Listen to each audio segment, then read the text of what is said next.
Okay, the last film I'm reviewing this week is called The Burning Plane. If you recall earlier this year, I reviewed a film done by Jim Jarmusch called Limits of Control, a self-indulgent, hideous, downright awful film that's pretentiousness could be seen by the blindest person.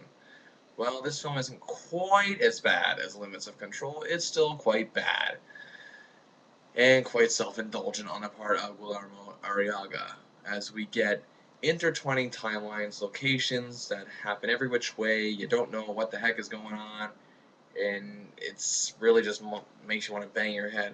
Arriaga was one of the minds behind the film Babel a few years ago, a fantastic film about intertwining stories that was easy to keep up with and pretty clear on what was going on.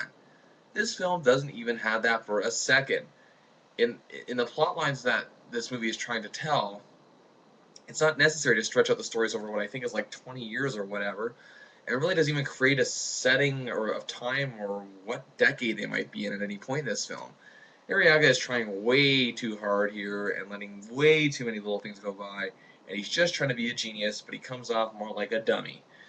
The stories surround two women mainly, one played by Kim Basinger, who's a married woman in love with another man, and of course she has complicated storylines with her family and the people around her, and it's confusing. Charlize Theron plays a woman who meets a complicated man that's bringing up a complicated matter. Everything's complicated.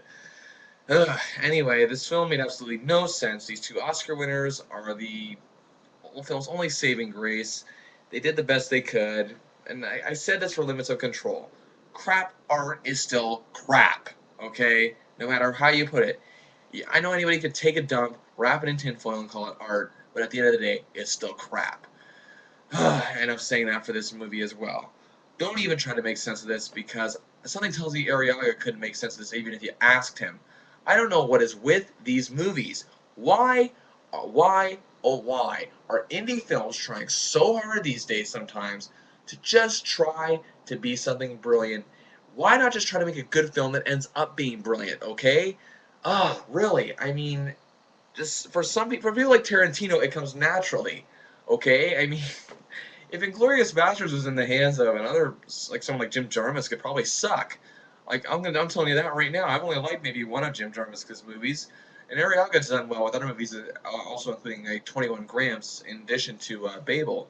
But this is his first one as a director, and he just pretty much just indulged himself, as I said earlier. So whatever. Anyway, The Burning Plane gets 1.5 stars out of 5.